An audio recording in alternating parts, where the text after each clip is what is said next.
5 seconds. It took 5 seconds for me to feel my body being dragged toward the black van parked on the sidewalk. Firm hands grabbed my arms as I tried to break free, yelling for help in broad daylight in what used to be my quiet, gentrifying neighborhood. Subscribe to the channel and give it a like to get more stories like this. It all started with a knock on the door. I was working on a design project for a demanding client when I looked out the window and saw two men in navy blue uniforms, one holding a clipboard. I thought I recognized the Residents Association logo on the pocket of their shirts. "Miss Olivia? We're from the HOA management. We need to discuss some violations at your property." The man with the clipboard had a rehearsed smile, while his colleague in sunglasses stayed a few steps behind with his arms crossed like a security guard.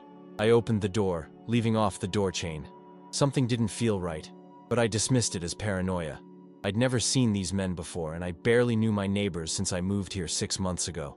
"What kind of violations?" I asked, keeping my distance. "We need you to come out to the sidewalk to show us the problem with the back fence. It's a matter of compliance with the regulations." The man adjusted his cap as he spoke, revealing gray hair at his temples. Reluctantly, I went out to check. That was my mistake. As soon as I left the safety of the door, the taller man, the one wearing aviator sunglasses, moved in too quickly. I felt someone grab my arm and saw a metallic object in his hand. "If you scream, you'll regret it," he whispered as he pulled me toward the van. It was surreal.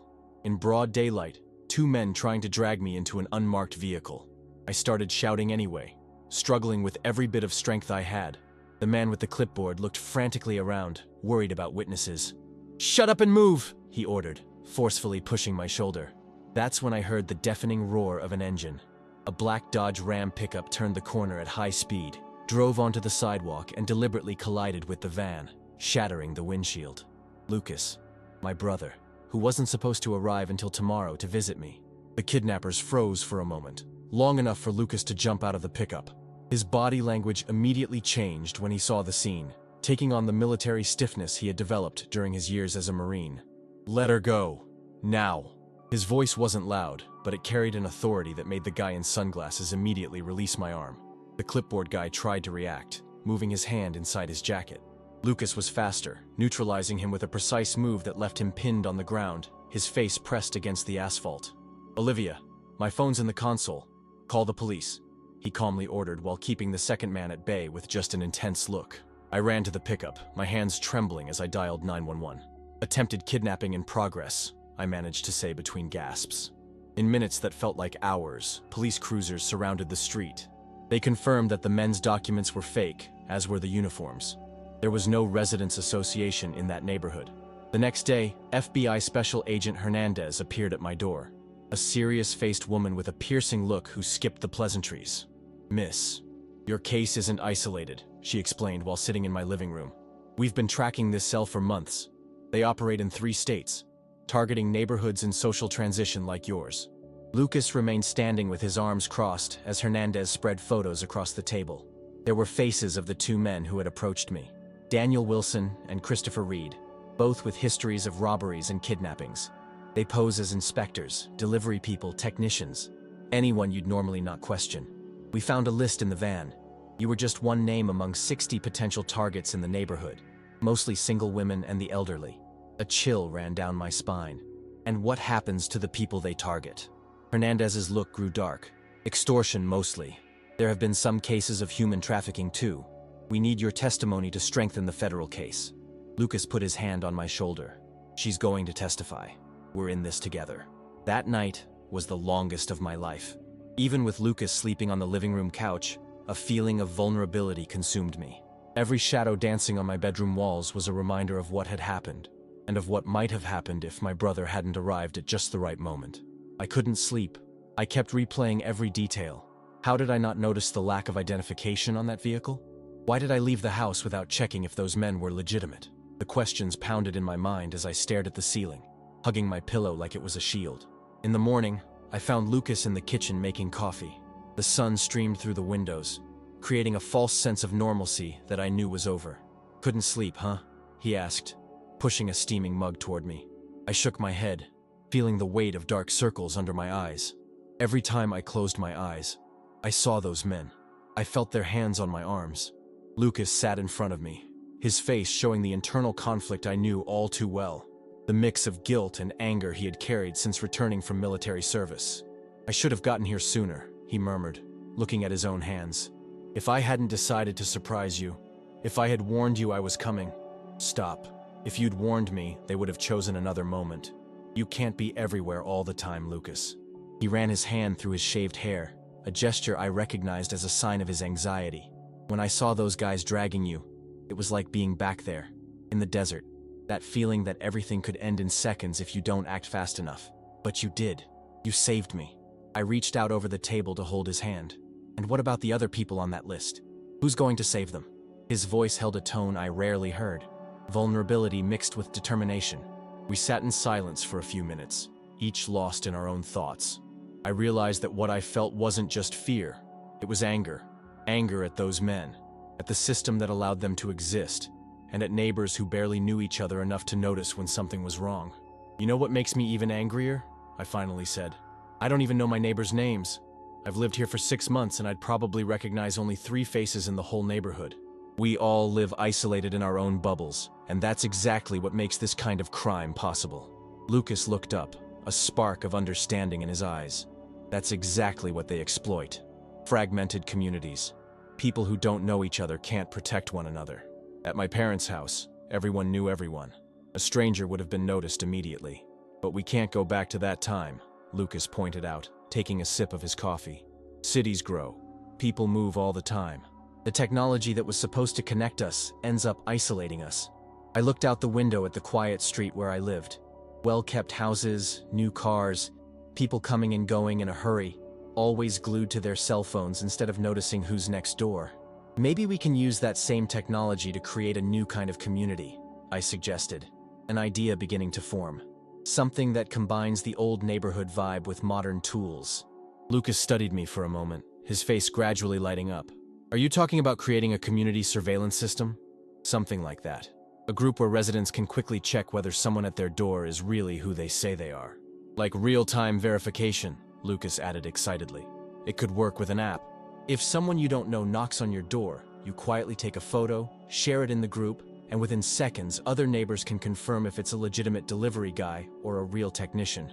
Or fake HOA inspectors," I finished, feeling a small spark of hope for the first time since the incident. Over the next few hours, the idea took shape as we talked. Lucas, with his military experience in security and protocols, began sketching out basic verification structures. I, as a designer, envisioned turning it into something accessible and practical for all types of residents. "We need to give it a name," he said, showing me a rough draft of how the information flow would work. "HOA Watch," I replied almost immediately. A direct reference to what happened to me.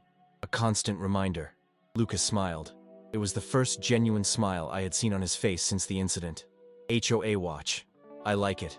Turning trauma into something that protects others."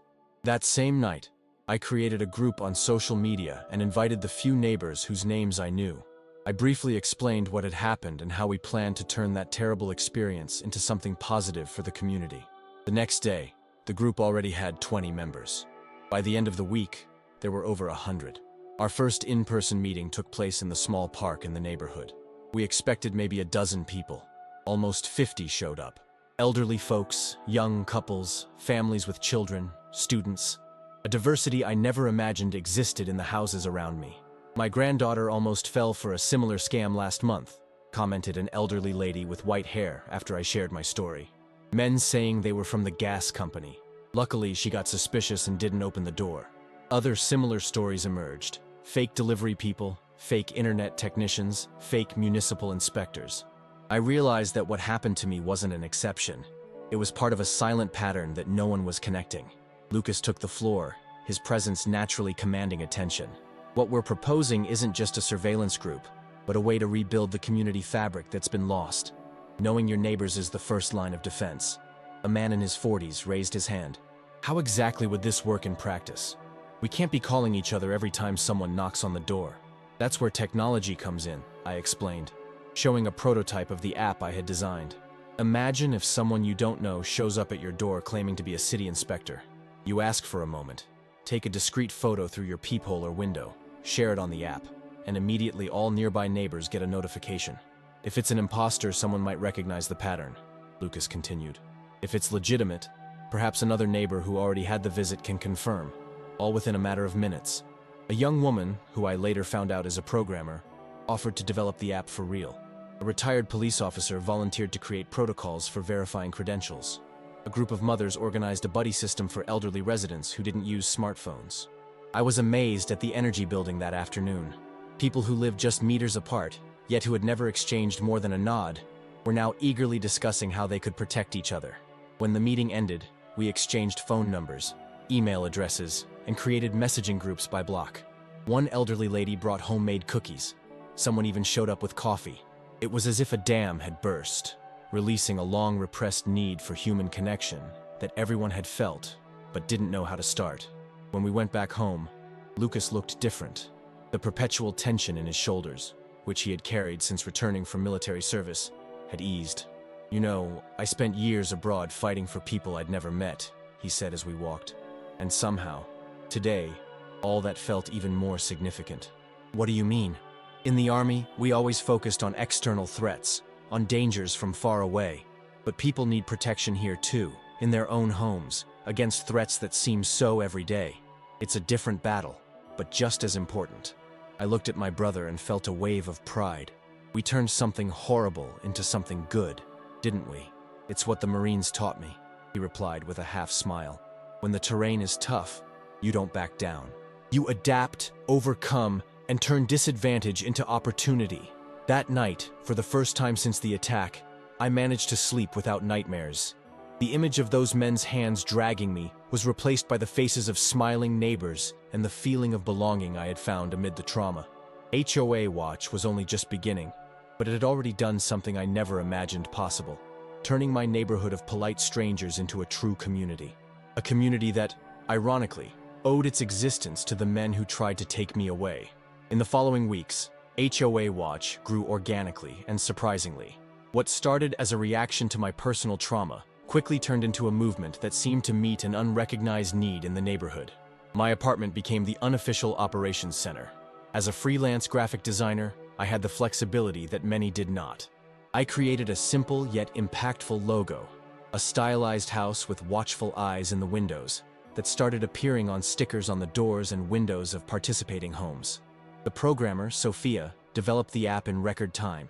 Its interface was intuitive enough for even the oldest residents to use, with large alert buttons and a gallery of photos of legitimate service providers who had already been verified by the community.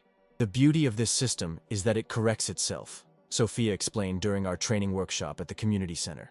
"The more people who use it, the more accurate it becomes. Each successful verification strengthens our database." Lucas set up clear protocols for identity verification. His military experience brought a methodology that wasn't paranoid, but was cautiously effective. "We're not creating a surveillance state, but a network of mutual care," he emphasized at every meeting. "The goal is never to confront potential imposters, but simply to verify and alert." The system was simple. When an unknown person knocked on a resident's door, they would discreetly take a photo and share it in the app. Within seconds, all neighbors within a 3-block radius received the notification. If the visitor was legitimate, another neighbor who had already had the visit could quickly confirm. If no one recognized them, or if there was any suspicion, an alert would be issued. We also created a color code for quick classification: green for confirmed legitimate visitors, yellow for unknown visitors not yet verified, and red for suspicious or confirmed imposters. The results came fast. In the very first week of full operation, we identified a fake electrical inspector who had approached homes on 3 different streets using forged documents. Thanks to the alert sent on the app, an elderly lady who lived alone avoided opening her door for him, and the neighbors called the police. Agent Hernandez from the FBI became a regular at our meetings, providing updates on the investigations and using our group as a model for other neighborhoods. "What you've created here is extraordinary," she commented, looking at the digital map that showed the network of participating homes, already covering almost 80% of the neighborhood. "We're seeing a significant reduction not only in attempted kidnappings but in robberies and scams overall. But the deepest impact wasn't in the crime statistics. It was in the small transformations we witnessed every day. Neighbors who had barely greeted each other before were now dropping by for coffee.